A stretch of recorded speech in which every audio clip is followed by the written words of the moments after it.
اور اس طرح اللہ کے رسول صلی اللہ علیہ وسلم نے ایک خط لکھا ہے نجاشی شاہ حبش کو، جس کا نام اسما بن ابہر تھا۔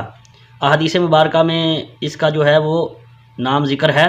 تو اس طرح جب اللہ کے رسول صلی اللہ علیہ وسلم نے ایلچی حضرت عمرو بن امیہ کو خط دے کر نجاشی شاہ حبش کے پاس بھیجا، تو خط کا کچھ متن اس طرح تھا: بسم اللہ الرحمن الرحیم، شروع اللہ کے نام سے جو بڑا مہربان نہایت رحم کرنے والا ہے۔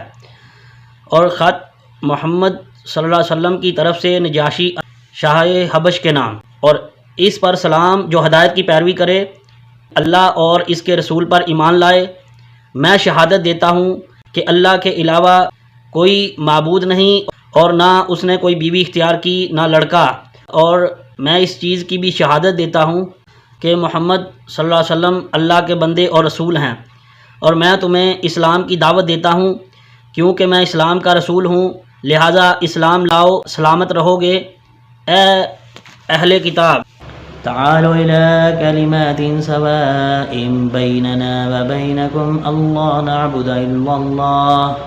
ألا نعبد إلا الله ولا نشرك به شيئا ولا يتخذ بعضنا بعضا أربابا من دون الله فإن تولوا فقولوا اشهدوا بأننا مسلمون۔ بات کی طرف آؤ جو تم میں اور ہم میں برابر ہے کہ ہم اللہ کے سوا کسی کی عبادت نہ کریں اور اس کے ساتھ کسی کو شریک نہ بنائیں، اور ہم میں سے بعض کو اللہ کی بجائے رب نہ بنائیں۔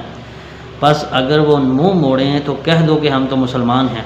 اور نجاشی شاہ حبشہ نے خط پڑھا اور اپنے تخت سے زمین پر اتر آیا، اور اس نے اس خط کو آنکھوں پہ رکھا، اور اللہ کے رسول صلی اللہ علیہ وسلم کو کہ اس خط کے جواب میں اس نے ایک خط لکھا۔ حضرت جعفر رضی اللہ عنہ جو ہے وہ وہاں پر موجود تھے، تو انہوں نے کہا کہ اے اللہ کے پیغمبر، میں آپ کے چچیرے بھائی حضرت جعفر کے ہاتھوں جو ہے وہ اسلام قبول کرتا ہوں۔ تو اس طرح حضرت جعفر رضی اللہ عنہ کے ہاتھوں اس نے اسلام قبول کیا اور دین اسلام کی اتباع کی۔ اس طرح وہ مسلمان ہو گیا، اور جب وہ فوت ہوا تھا تو اللہ کے رسول صلی اللہ علیہ وسلم کو وحی کے ذریعے پتہ چلا، تو اللہ کے رسول صلی اللہ علیہ وسلم نے بعد میں اس کی نماز جنازہ بھی پڑھائی تھی۔ اور اس طرح جو ہے اللہ کے رسول صلی اللہ علیہ وسلم نے خط لکھا منظر بن ساوا کو، تو حاکم بحرین کو خط لکھا اور اس کو اسلام کی دعوت دی، اور پہ علا بن حضرمی رضی اللہ عنہ کو ایلچی بنا کر بھیجا۔ بسم اللہ الرحمن الرحیم، رسول اللہ صلی اللہ علیہ وسلم کی طرف سے منظر بن ساوا کے نام، سلام اس پر جو ہدایت کی پیروی کرے، اللہ اور اس کے رسول پر ایمان لاؤ، اور اس اللہ پر ایمان لاؤ جس کے علاوہ کوئی عبادت کے لائق نہیں، اور میں گواہی دیتا ہوں کہ محمد اللہ کے بندے اور رسول ہیں۔ اما بعد، میں تمہیں اللہ کے ایک ہونے کی دعوت دیتا ہوں، اور اسلام قبول کرو، صحیح سالم رہو گے، اور اگر تم نے اسلام قبول نہ کیا تو تمہاری رایا کا گناہ بھی تمہارے اوپر ہوگا۔ تو اس طرح وہ منظر بن ساوا جو ہے وہ ایمان لے آیا، اور اس نے اللہ کے پیغمبر محمد رسول اللہ صلی اللہ علیہ وسلم کو خط لکھا کہ اے اللہ کے رسول صلی اللہ علیہ وسلم، مجھے آپ کا خط وصول ہوا، تو میں نے اسلام قبول کر لیا ہے، لیکن کیونکہ اللہ کے رسول صلی اللہ علیہ وسلم نے فرمایا کہ اگر اسلام قبول کر لو گے تو صحیح سالم رہو گے، اور میں تمہیں حکمرانی سے بھی معزول نہیں کروں گا۔ تو اس طرح وہ ایمان لے آیا، تو اس نے اللہ کے رسول صلی اللہ علیہ وسلم سے مسئلہ پوچھا کہ اے اللہ کے رسول، میری رایا میں یہود اور مجوس بھی رہتے ہیں، تو ان کے لیے مجھے حکم فرمائیے۔ تو اللہ کے رسول صلی اللہ علیہ وسلم نے اس کو خط لکھا، جوابی خط لکھا کہ بسم اللہ الرحمن الرحیم، کہ محمد رسول اللہ صلی اللہ علیہ وسلم کی طرف سے منظر بن ساوا کی طرف، حاکم بحرین کی طرف، تم پر سلام ہو، اور تمہارے ساتھ اللہ کی حمد کرتا ہوں جس کے سوا کوئی لائق عبادت نہیں، اور میں گواہی دیتا ہوں کہ محمد اللہ کے بندے اور رسول ہیں۔ اما بعد، میں تمہیں اللہ کی یاد دلاتا ہوں، یاد رہے کہ جو شخص بھلائی اور خیر خواہی کرے گا وہ اپنے ہی لیے بھلائی اور خیر خواہی کرے گا، اور جو شخص میرے قاصدوں کی اطاعت کرے گا وہ میری اطاعت کرے گا، اور جس نے ان کی خیر خواہی کی اس نے میری خیر خواہی کی، اور میرے قاصدوں نے تمہاری اچھی تعریف کی ہے۔ میں نے تمہاری قوم کے بارے میں تمہاری سفارش قبول کر لی ہے، لہذا مسلمان جس حال میں ایمان لائے ہیں انہیں ان کے حال میں چھوڑ دو، اور میں نے خطا کاروں کو معاف کر دیا ہے۔ جب تک تم اسی راہ اختیار کیے رکھو گے ہم تمہیں تمہارے عمل سے معزول نہ کریں گے، اور جو یہودیت یا مجوسیت پر قائم رہے اس پر جزیہ ہے۔ تو اللہ کے رسول صلی اللہ علیہ وسلم نے اسی طرح ایک خط لکھا ہے حوزہ بن علی کے نام حاکم یمامہ کو، اور اس کا متن کچھ اس طرح ہے: بسم اللہ الرحمن الرحیم، محمد رسول اللہ صلی اللہ علیہ وسلم کی طرف سے حوزہ بن علی کے نام، اس شخص پر سلام جو ہدایت کی پیروی کرے۔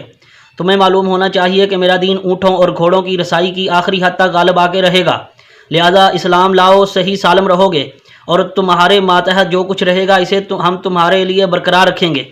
اس خط کو پہنچانے کے لیے بحیثیت قاصد سلیط بن عمرو عامری رضی اللہ عنہ کا انتخاب کیا گیا۔ حضرت سلیط رضی اللہ عنہ یہ خط لے کر جب حوزہ بن علی کے پاس گئے تو اس نے آپ کو مہمان بنایا۔ حضرت سلیط رضی اللہ عنہ نے اسے خط پڑھ کر سنایا تو اس نے درمیانی قسم کا جواب دیا، اور اس نے آپ کی خدمت میں لکھا کہ آپ صلی اللہ علیہ وسلم جس چیز کی دعوت دیتے ہیں اس کی بہتری اور عمدگی جو ہے اس کا کیا کہنا، لیکن عرب پر میری جو ہے وہ ہیبت بیٹھی ہوئی ہے، اس لیے کچھ کار پردازی میری ذمہ کر دیں، میں آپ کی پیروی کروں گا۔ اس نے حضرت سلیط کو تحائف بھی دیے اور ہجر کا بنا ہوا کپڑا بھی دیا۔ حضرت سلیط یہ تحائف اللہ کے رسول صلی اللہ علیہ وسلم کی خدمت میں واپس آئے اور ساری تفصیلات جو ہے اللہ کے رسول صلی اللہ علیہ وسلم کی خدمت میں گوش گزار فرمائیں۔ تو آپ صلی اللہ علیہ وسلم نے جوابی خط پڑھ کر فرمایا کہ یہ خود بھی تباہ ہوگا اور اس کے ہاتھ میں جو کچھ ہے وہ بھی تباہ ہوگا۔ اللہ کے رسول صلی اللہ علیہ وسلم کی جب فتح مکہ سے واپس آئے تو جبریل امین نے آپ صلی اللہ علیہ وسلم کو بتایا کہ حوزہ بن علی جو ہے وہ فوت ہو گیا ہے۔ تو اللہ کے رسول صلی اللہ علیہ وسلم نے فرمایا کہ یمامہ میں ایک کذاب ہوگا، اور اس کے بارے میں اللہ کے رسول صلی اللہ علیہ وسلم نے فرمایا تم اس کو قتل کرو گے۔ ایک شخص نے پوچھا کہ اللہ کے رسول صلی اللہ علیہ وسلم اسے کون قتل کرے گا؟ تو آپ صلی اللہ علیہ وسلم نے فرمایا تم اور تمہارے ساتھی۔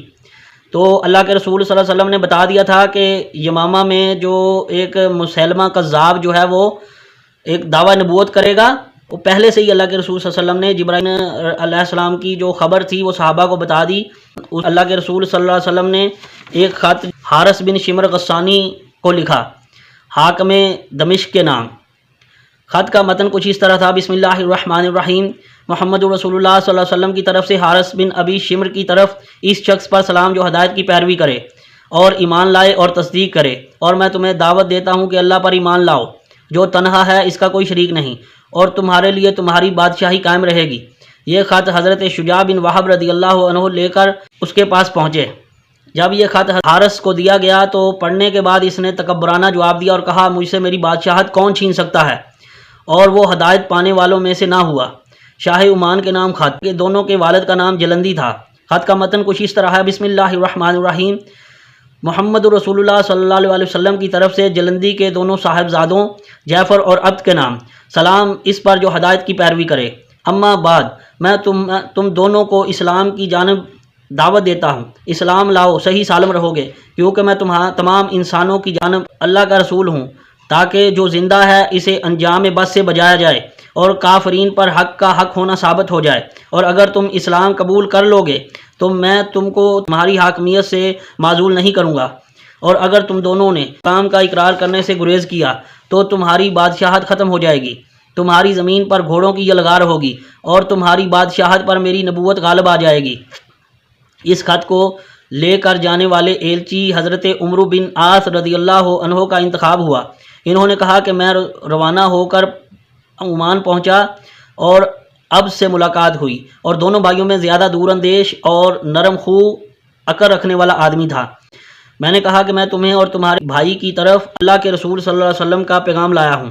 اس نے کہا بھائی عمر اور بادشاہت دونوں میں مجھ سے بڑا ہے اور مجھ پر مقدم ہے، اس لیے میں تمہیں اس کے پاس پہنچا دیتا ہوں کہ وہ تمہارا خط پڑھ لے۔ اس کے بعد اس نے کہا اچھا تم دعوت کس بات کی دیتے ہو؟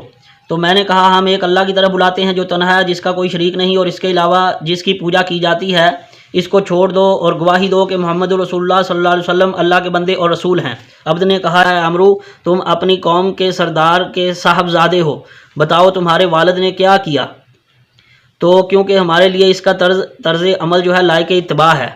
تو حضرت عمرو بن العاص رضی اللہ عنہ نے فرمایا کہ وہ تو محمد رسول اللہ صلی اللہ علیہ وسلم پر ایمان لائے بغیر فوت ہو گئے، لیکن مجھے اس کے اوپر حسرت ہے کہ کاش وہ اسلام قبول کر لیتے، اور لیکن میں اسلام قبول کر چکا ہوں اور میں اس کی تصدیق کرتا ہوں کہ محمد رسول اللہ صلی اللہ علیہ وسلم اللہ کے بندے اور رسول ہیں۔ میں بھی اپنے باپ کی رائے پر تھا، لیکن اللہ نے مجھے اسلام کی ہدایت دے دی۔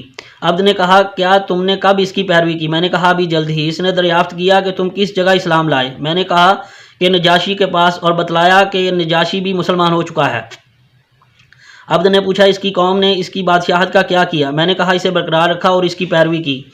عبد نے کہا راہبوں نے کیا کیا؟ میں نے کہا استفوں اور راہبوں نے بھی اس کی پیروی کی۔ عبد نے کہا اے عمرو دیکھو کیا کہہ رہے ہو، کیونکہ آدمی کی کوئی خصلت بھی جھوٹ سے زیادہ رسوا نہیں۔ میں نے کہا کہ میں جھوٹ نہیں کہہ رہا اور نہ ہم اس کو حلال سمجھتے ہیں۔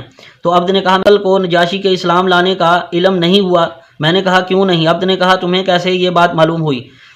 تو عمرو بن العاص رضی اللہ عنہ نے کہا کہ نجاشی ہرقل کو خراج دیتا تھا، لیکن جب اس نے اسلام قبول کر لیا اور محمد کی تصدیق کی تو بولا خدا کی قسم اب وہ 1 درہم بھی مجھ سے مانگے گا تو میں نہ دوں گا۔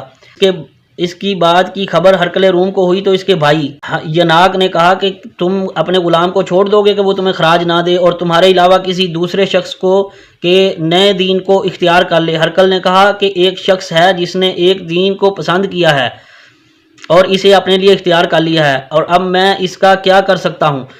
خدا کی قسم اگر مجھے اپنی بادشاہت کی حرص نہ ہوتی تو میں بھی اسلام قبول کر لیتا، میں بھی اسی دین کو قبول کرتا۔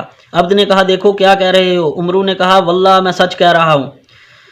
عمرو بن العاص رضی اللہ تعالیٰ عنہ نے فرمایا کہ بالکل میں سچ کہہ رہا ہوں۔ عبد نے کہا مجھے یہ بتاؤ وہ کس چیز کا حکم دیتا ہے اور کس بات سے منع کرتا ہے؟ میں نے کہا وہ اللہ تعالیٰ کی اطاعت کا حکم دیتے ہیں اور اس کی نافرمانی سے منع فرماتے ہیں، اور صلہ رحمی کا حکم دیتے ہیں، اور ظلم و زیادتی، زناکاری، شراب نوشی اور پتھر بت اور سلیب کی عبادت سے منع کرتے ہیں۔ عبد نے کہا یہ کتنی اچھی بات ہے، اس کی طرف بلاتے ہیں۔ اگر میرا بھائی بھی میری متابعت اختیار کرتا تو ہم دونوں بھائی سوار ہو کر چل پڑتے یہاں تک کہ محمد صلی اللہ علیہ وسلم پر ایمان لاتے اور ان کی تصدیق کرتے، لیکن میرا بھائی اپنی بادشاہت کا اس سے کہیں زیادہ حریص ہے کہ اپنے آپ کو چھوڑ کر کسی کی تابع فرمان بن جائے۔ میں نے کہا کہ اگر وہ اسلام قبول کرے تو رسول اللہ صلی اللہ علیہ وسلم اس کی قوم پر اس کی بادشاہت قائم رکھیں گے، البتہ ان کے مالداروں سے صدقہ لیا جائے گا اور فقیروں میں تقسیم کیا جائے گا۔ تو عبد نے کہا یہ تو بڑی اچھی بات ہے، اچھا بتاؤ صدقہ کیا ہے؟ تو انہوں نے بڑی ہر چیز کے بارے میں ایک ان ڈیٹیل جو ہے تفصیل اس کے سامنے رکھی اور اس کو ان ڈیٹیل اس کے ساتھ آگاہ کیا۔ عبد نے کہا کہ واللہ میں نہیں سمجھتا کہ میری قوم اپنے ملک کی وسعت اور تعداد کی کثرت کے باوجود اسے مان لے گی۔ حضرت عمرو بن العاص رضی اللہ عنہ کا بیان ہے کہ میں اس کی ڈیوڑی میں چند دن ٹھہرا رہا اور وہ اپنے بھائی کے پاس جا کر میری ساری باتیں بتاتا رہا۔ پھر ایک دن اس نے مجھے بلایا اور میں اندر داخل ہوا اور چوب داروں نے مجھے بازو سے پکڑ لیا۔ اس نے کہا چھوڑ دو، مجھے چھوڑ دیا گیا۔ میں نے بیٹھنا چاہا تو چوب داروں نے مجھے بیٹھنے نہ دیا اور میں نے بادشاہ کی طرف دیکھا تو اس نے کہا اپنی بات کہو۔ میں نے سر بمہر خط اس کے حوالے کر دیا۔ اس نے خط پڑھا مگر میں نے دیکھا کہ اس کا بھائی اس سے زیادہ نرم دل ہے۔ بادشاہ نے پوچھا کہ مجھے بتاؤ قریش نے کیا روش اختیار کی؟